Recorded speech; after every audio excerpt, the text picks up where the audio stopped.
अब आज हमने स्टार्ट करना है chapter number 13 S and P block elements. और इसके अंदर जो पहला टॉपिक है ना, दैट इज़ पीरियड 3 एलिमेंट्स। अब बेटा आपने इसमें एक बात जो याद रखनी है वो क्या, कि ये जो पीरियड के साथ मैंने 3 लिखा है ना, ये रोमन में नहीं लिखा। बताओ क्यों? पीरियड के साथ 3 जो लिखा है रोमन में नहीं लिखा। जी, रोमन नंबर में ग्रुप के नंबर लिखते हैं, ये पीरियड के नंबर इसी तरह अरेबिक न्यूमरल में लिखे जाते हैं। पीरियड 3 के जो एलिमेंट हैं वो कहाँ से स्टार्ट होते हैं? They start from sodium and there is magnesium, then is aluminium, then is phosphorus, then is sulphur, then is chlorine and then is argon. ठीक है, ये हम लोगों ने क्या करना होता है, इस तरीके से इनकी इलेक्ट्रॉनिक कॉन्फ़िगरेशन लिखते हैं। और देखो इनके एटॉमिक नंबर कहाँ से, दे स्टार्ट फ्रॉम 11, 12, 13, 14, 15, 16। कोई एक मिसिंग है भाई। फॉस्फोरस के बाद सिलिकॉन के बाद फॉस्फोरस है, ये है सिलिकॉन। इसके बाद है फॉस्फोरस, इसके बाद है sulphur, then is chlorine 17 and then is argon 18।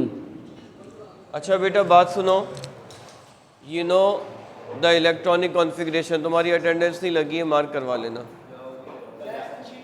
अभी सलमान आएगा ना, उससे करवा लेना। और हाँ सलमान आ रहा है अभी। सलमान ऐसा करो, टेस्ट देने गया अभी फिज़िक्स का। कहाँ गए ये लोग? First year physics lab. बात सुनो इधर, सेकेंड ईयर फिज़िक्स लैब में जाओ, अपनी अटेंडेंस लगवा लो। और तुम अपनी क्लास में जाओ, अपनी अटेंडेंस भी लगवा लो। तुम्हारी क्लास तो बेटा आप तुमको खुद को दिए दे, पूछो इन लोगों से हैं। वालेकुम सलाम। बात सुनो मास, ये ना लाइट बंद करो। अच्छा बेटा देखो, अब देखो इनकी इलेक्ट्रॉनिक कॉन्फ़िगरेशन। तुम लेट आए हो, खामोशी से बैठ जाओ, जो काम करा रहा हूँ वो नोट डाउन करो। मुबश्शिर इधर आ जाओ, शर्जील इधर आ जाओ।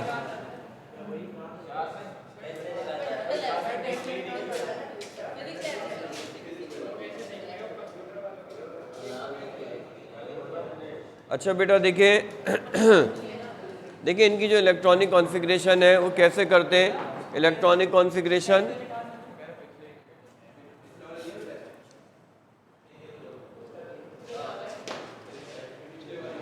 बेटा इधर सुन ले ज़रा, जाओ।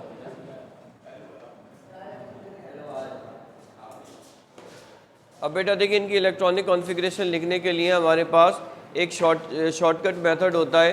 वो क्या होता है कि किसी भी एलिमेंट की इलेक्ट्रॉनिक कॉन्फ़िगरेशन लिखने के लिए पहले ये देखते हैं कि ये कौन सी नोबेल गैस के नज़दीक आ रहा है। ठीक है, अब ये देखो सोडियम का एटॉमिक नंबर है 11 और नियॉन का एटॉमिक नंबर होता है 10। तो ये किसके नज़दीक होगा? नियॉन के नज़दीक होगा। तो अब अगर सोडियम की इलेक्ट्रॉनिक कॉन्फ़िगरेशन लिखनी है तो उसका शॉर्ट में मेथड क्या होगा? आप क्या लिखोगे? नियॉन के बाद आप लिखोगे 3s1। अब नियॉन का मतलब क्या है कि सोडियम के अंदर जो पहले 10 इलेक्ट्रॉन हैं उनका अरेंजमेंट एग्जैक्टली वैसा है जैसा कि नियॉन में। अब बाकी जो एक बचा वो कहाँ आएगा? 3s1 में। सही है। अब मैग्नीशियम की क्या हो जाएगी? मैग्नीशियम में आ जाएगा नियॉन और उसके बाद 3s2। एल्युमिनियम में क्या हो जाएगा? नियॉन और उसके बाद 3s2 और उसके बाद 3p1। सही है। अब इसी तरह इनकी इलेक्ट्रॉनिक कॉन्फ़िगरेशन हम करते चले जाएंगे, एक आसान सा मेथड है। अब इसके बाद देखें पीरियड 3 के एलिमेंट्स जो है ना, अब हमने उनकी क्या पढ़नी है? कुछ प्रॉपर्टीज़ पढ़नी है। और इनकी जो प्रॉपर्टीज़ हैं में प्रॉपर्टीज़ में सबसे पहले हमारे पास क्या आ रहा है? सबसे पहले हमारे पास आ रहा है पेज नंबर 7 पे एटॉमिक एंड आयनिक रेडिया है। ठीक है, सबसे पहले हमारे पास क्या आ रहा है? पीरियड 3 के अंदर एटॉमिक रेडिया है। अब एटॉमिक रेडिया आपको पता है कि पीरियड 3 की अगर बात करें atomic radii decrease rightward in a period. Atomic radii decrease rightward in a period. Why? Because because of increase in the nuclear charge. जैसे जैसे न्यूक्लियर चार्ज बढ़ता रहता है तो it causes the electrons to come closer. ठीक है, electrons को नज़दीक लेके आता रहता है. अब उसके बाद देखिए हम आते हैं आयनिक रेडियाई. अब ये याद रखना कि चाहे आयनिक रेडियाई हो, आयनिक रेडियाई दो तरह के होते हैं. कैटाइनिक रेडियाई भी होता है और एनायनिक रेडियाई भी होता है. ठीक है, इसके अलावा एक और रेडियाई होते हैं. वो कौन से होते हैं? फॉर एग्जांपल कोवेलेंट रेडियाई भी होते हैं. ठीक है, कोवेलेंट रेडियाई कैटाइनिक रेडियाई और एनायनिक रेडियाई से डिफरेंट होते हैं. देखो कैटाइनिक रेडियाई तो क्या होगा, अगर ये एनाइन है और ये कैटाइन है तो सेंटर से मेजर कर लो ना, सेंटर से आखिरी तक कैटाइनिक रेडियस हो जाएगा और सेंटर से लास्ट सेल तक एनायनिक रेडियाई हो जाएगा. लेकिन कोवेलेंट रेडियस इससे डिफरेंट होता है, इसलिए कि कोवेलेंट रेडियस में क्या हो रहा होता है, ओवरलैप होता है. इस वजह से कोवेलेंट रेडियस थोड़ा सा शॉर्ट होता है. ठीक है, कोवेलेंट रेडियस लेने का क्या तरीका होता है कि यहाँ से यहाँ तक बॉन्ड लेंथ है, इसको डिवाइडेड बाय 2 कर दो तो वो आ जाएगा कोवेलेंट रेडियस. याद है, कोवेलेंट रेडियस के लिए क्या करते हैं, बॉन्ड लेंथ लेते हैं, डिवाइडेड बाय 2 कर देते हैं तो कोवेलेंट रेडियस आ जाता है. ठीक है, लेकिन इन दोनों एटम का सेम होना ज़रूरी है कोवेलेंट रेडियस के लिए. ठीक है, फिर वरना डिवाइड बाय 2 से काम नहीं चलेगा. अभी हमारे पास कोवेलेंट रेडियस आ गया, लेकिन अब ये बात याद रखिएगा कि चाहे एटॉमिक रेडियस हो, चाहे कोवेलेंट रेडियस हो, चाहे आयनिक रेडियस हो, सारे के सारे राइट वर्ड क्या करते हैं, डिक्रीज करते हैं because of increase in the nuclear charge. अब हम आते हैं कैटाइनिक रेडियस के ऊपर और एनायनिक रेडियस के ऊपर. कैटाइनिक रेडियस की अगर बात करें ना तो radius of cation is always smaller than the radius of neutral atom. जैसे अगर मैं बात करूं किसी एटम की जो कि m हो, radius of m positive would always be lesser than the radius of metal in the gaseous state. ठीक है, कैटाइन इज़ ऑलवेज स्मॉलर. अब कैटाइन क्यों स्मॉलर होता है, इससे कि कैटाइन के अंदर न्यूक्लियर चार्ज डोमिनेट करता है. प्रोटॉन ज़्यादा होते हैं ना, कैटाइन का मतलब क्या है, प्रोटॉन ज़्यादा है इलेक्ट्रॉन कम है, तो हम क्या कहेंगे, बिकॉज ये क्यों स्मॉलर होता है, because nuclear charge dominates in cation. Cation के अंदर प्रोटॉन ज़्यादा होते हैं, इलेक्ट्रॉन कम होते हैं, तो न्यूक्लियर चार्ज डोमिनेट करता है और अपने इलेक्ट्रॉन को स्ट्रांगली अट्रैक्ट करके नज़दीक बुला लेता है. ये जो रूल है इसका कन्वर्स भी ट्रू है. क्या मतलब कि radius of a negative ion is larger than the radius of the neutral atom. ठीक है, इसको पढ़ते कैसे हैं, तो मैंने ऐसे ही लिखा है ना, ये है क्या, ये रीज़न क्या कहलाता है, ये रीज़न ये कहलाता है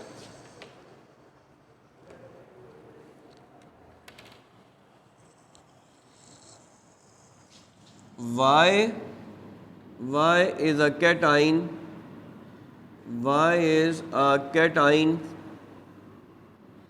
smaller than parent atom. और ये क्या रीज़न है,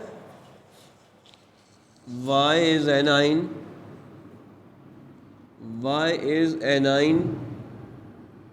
larger than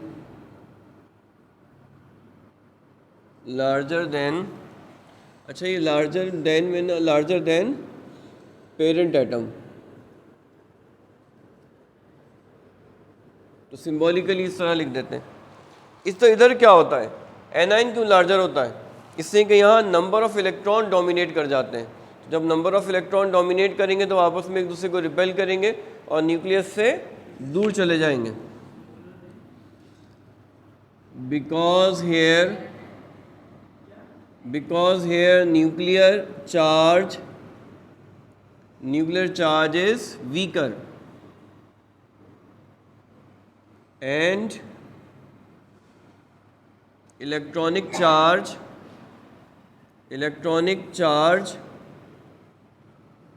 dominates. Nuclear charge क्या होता है, वीकर होता है और इलेक्ट्रॉनिक चार्ज डोमिनेट कर जाता है. इलेक्ट्रॉन्स गो फार्थर, इलेक्ट्रॉन क्या करते हैं, दूर दूर चले जाते हैं. इलेक्ट्रॉन्स गो फार्थर, इलेक्ट्रॉन क्या करते हैं, दूर दूर चले जाते हैं. सही लगा भाई. अब देखो इसके बाद एक हमारे पास एक और रीज़न आता है कि अगर आप बेटा पेज नंबर 7 पे अगर आप गौर करें कि जो आपको पीरियड 3 के एलिमेंट्स दिए गए हैं उनका एक ग्राफ दिया है, तो साइज़ जो है ना राइटवर्ड डिक्रीज़ कर रहा है, लेकिन आखिर में क्लोरीन के मुकाबले में आर्गॉन का साइज़ बहुत बड़ा है. तो क्लोरीन के मुकाबले में आर्गॉन का साइज़ इसलिए बड़ा हो जाता है कि जब ये आर्गॉन के ऊपर जाते हैं तो पूरा शेल फिल हो जाता है. ठीक है ना. तो शेल के फिल होने की वजह से शेल में 8 इलेक्ट्रॉन आ जाने की वजह से रिपल्जन स्टार्ट होती है, जिसकी वजह से साइज़ बढ़ना शुरू हो जाता है. इसके बाद देखिए हमारे नेक्स्ट टॉपिक है देखिए ये जो टेबल है आप लोगों ने इसकी वैल्यूज़ याद नहीं करनी है. आयनाइजेशन एनर्जी बताओ क्या होती है, व्हाट इज़ आयनाइजेशन एनर्जी. ठीक है, और आयनाइज करने का क्या मतलब है, क्या हुआ, वाइवा हो गया, नंबर मिल गए.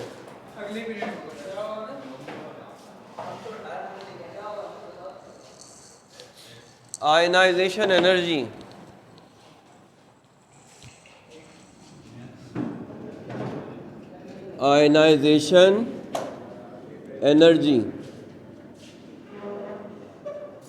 चलें अब देखें आयनाइजेशन एनर्जी की बात करते हैं. आ जाओ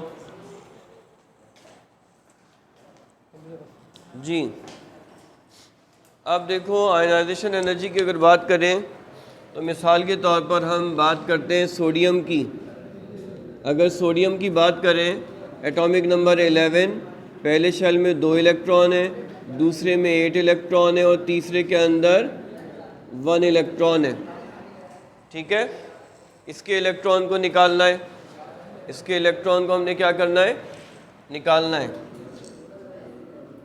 इसके मुकाबले में अगर आप एनालाइज करो क्लोरीन को, तो क्लोरीन जो है ना उसमें 2 इलेक्ट्रॉन है, फिर उसमें 8 इलेक्ट्रॉन है और फिर उसमें 7 इलेक्ट्रॉन है.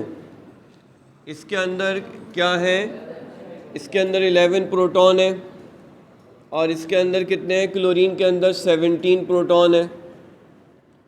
और क्लोरीन का साइज़ आप अब देख रहे हो ना सोडियम से बहुत छोटा है. क्लोरीन का साइज़ सोडियम से बहुत छोटा है. अब बताओ कि इलेक्ट्रॉन निकालना किसका आसान है, सोडियम का इलेक्ट्रॉन निकालना आसान है इसलिए कि लूजली हेल्ड है. तो यहाँ आयनाइजेशन एनर्जी क्या हो जाएगी, लो हो जाएगी. आसानी से निकलेगा ना इलेक्ट्रॉन, थोड़ी सी एनर्जी देंगे इलेक्ट्रॉन बाहर, इसकी आयनाइजेशन एनर्जी कम होगी. और इसका इलेक्ट्रॉन निकालना मुश्किल है ना, अट्रैक्शन बहुत ज़्यादा है, 17 प्रोटॉन है, साइज़ बहुत स्मॉलर है, इसका इलेक्ट्रॉन निकालना मुश्किल है. तो उसकी आयनाइजेशन एनर्जी क्या होगी, बहुत हाई होगी. तो आयनाइजेशन एनर्जी का साइज़ से क्या रिलेशन बना बताओ, इन्वर्स रिलेशन है ना, जो बड़ा है उसकी आयनाइजेशन एनर्जी कम है. तो पहला हमारे पास रिलेशन क्या आया, देखो इसके 4 फैक्टर्स दिए हुए हैं. 4 फैक्टर एक एक लाइन में आपको इनके आंसर आने चाहिए.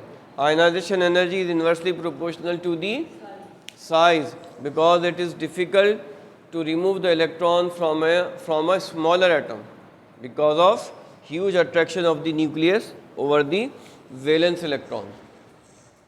दूसरा फैक्टर देखो क्या है आयनाइजेशन एनर्जी का, न्यूक्लियर चार्ज. अगर 11 प्रोटॉन हो उनसे एक इलेक्ट्रॉन को छीनना आसान है या 17 प्रोटॉन से? 11 से इलेक्ट्रॉन को छीनना मुश्किल है, आसान है, ठीक है। तो आयनाइजेशन एनर्जी यहाँ पे क्या होगी, लो, और यहाँ पे क्या होगी, हाई। तो न्यूक्लियर चार्ज से क्या रिलेशन हुआ, न्यूक्लियर चार्ज कम है तो आयनाइजेशन एनर्जी भी कम है, और न्यूक्लियर चार्ज ज़्यादा है तो हाँ डायरेक्ट रिलेशन आ गया। तो आयनाइजेशन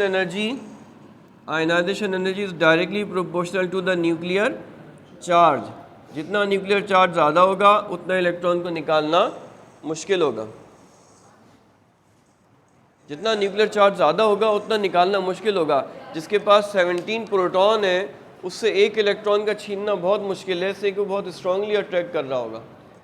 और जिसके पास है ही 11 प्रोटॉन उससे इलेक्ट्रॉन को छीनना आसान है। 11 प्रोटॉन की अट्रैक्शन इतनी नहीं होती जितनी 17 प्रोटॉन की होती है। सही है। अब इसके बाद देखो, इसके बाद हमारे पास क्या है, नेक्स्ट फैक्टर है शील्डिंग एंड स्क्रीनिंग इफेक्ट।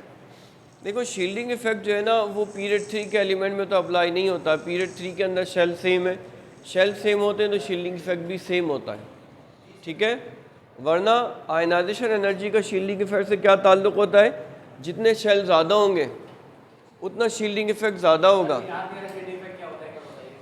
ये it is the decrease in the attraction of the nucleus because of increase in the number of shell. Number of shell के बढ़ जाने की वजह से न्यूक्लियर की अट्रैक्शन कम हो जाती है न्यूक्लियस की, उसको कहते हैं शील्डिंग इफेक्ट। जितने शेल ज़्यादा उतना शील्डिंग इफेक्ट ज़्यादा, उतनी अट्रैक्शन कम, न्यूक्लियस की अट्रैक्शन उतनी कम होती है, तो उतना ही आयनाइजेशन एनर्जी भी क्या हो जाती है, कम होती है। बड़ा एटम होगा, शेल ज़्यादा होंगे, शील्डिंग इफेक्ट ज़्यादा होगा, आयनाइजेशन एनर्जी कम होगी, इलेक्ट्रॉन आसानी से निकलेगा। तो शील्डिंग इफेक्ट का इन्वर्स रिलेशन होता है आयनाइजेशन एनर्जी से, ठीक है। Ionization energy is inversely proportional to the shielding effect.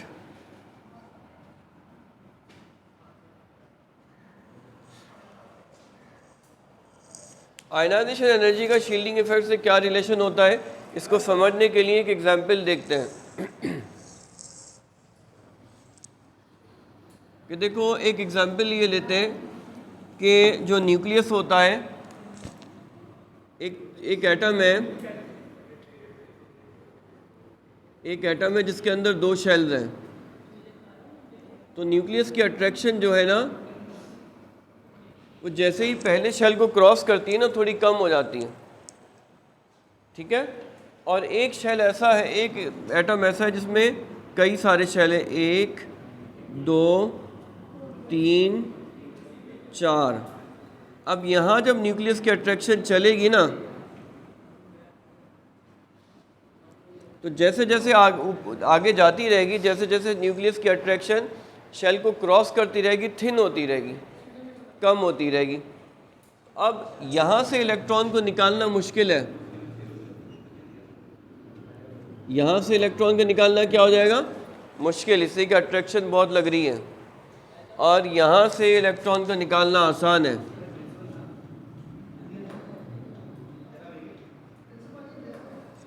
सही है,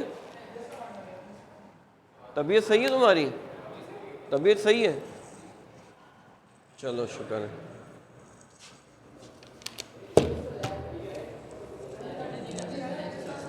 शील्डिंग इफेक्ट के बाद नेक्स्ट तो वो क्या है, नेक्स्ट टॉपिक वो क्या है, शील्डिंग इफेक्ट के बाद नेक्स्ट पॉइंट है नेचर ऑफ ऑर्बिटल। अब ख़त्म होने वाला, यूनिट ही ख़त्म होने वाला है। सर ने वाई लेके सबको वापस कर दिया। ये लो, अच्छा अब देखो इसके बाद है नेचर ऑफ ऑर्बिटल। अब ये जो नेचर ऑफ ऑर्बिटल है ना, ये नेचर ऑफ ऑर्बिटल को समझने के लिए हमने एक एग्जांपल देखते हैं कि राइटवर्ड जो है ना आयनाइजेशन एनर्जी कम होती है। अब हम टॉपिक है हमारा ionization energy and nature of orbital.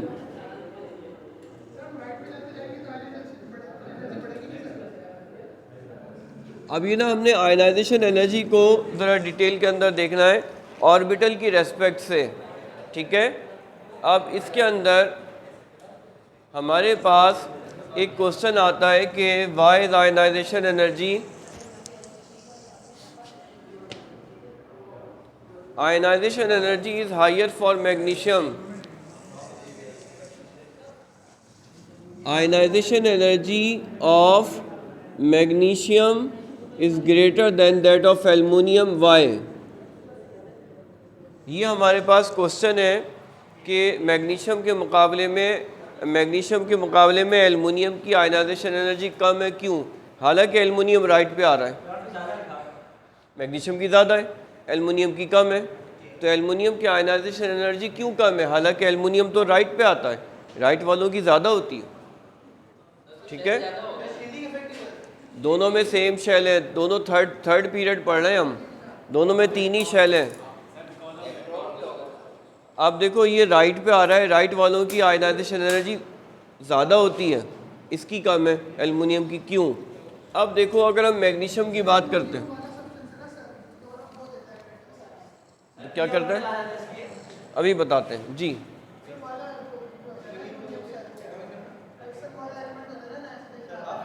Amphoteric नहीं, ये वजह नहीं है, वजह दूसरी है जी, ऐसा ही है, कुछ ऐसा ही है।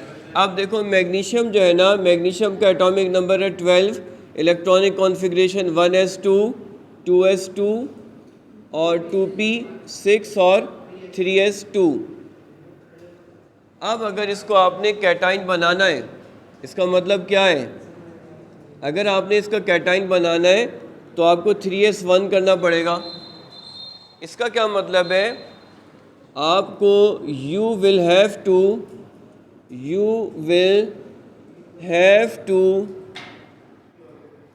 unpair, will have to unpair an electron, एक इलेक्ट्रॉन का पेयर आपको तोड़ना पड़ेगा, और पेयर तोड़ना आसान नहीं होता, मुश्किल होता है, ठीक है। लेकिन अगर आप एल्युमिनियम पे आ जाओ, एल्युमिनियम की इलेक्ट्रॉनिक कॉन्फ़िगरेशन क्या होगी? एक इलेक्ट्रॉन ज़्यादा है ना, 3s2 और 3p1, और अगर इसका आपने एक इलेक्ट्रॉन निकालना है तो आपने क्या करना है? ये इलेक्ट्रॉन रिमूव करना है। अब ये तो अलोन है, अकेले इलेक्ट्रॉन का निकालना आसान है ना। कहते हैं ना क्या, रात में अकेले सफ़र नहीं किया करो।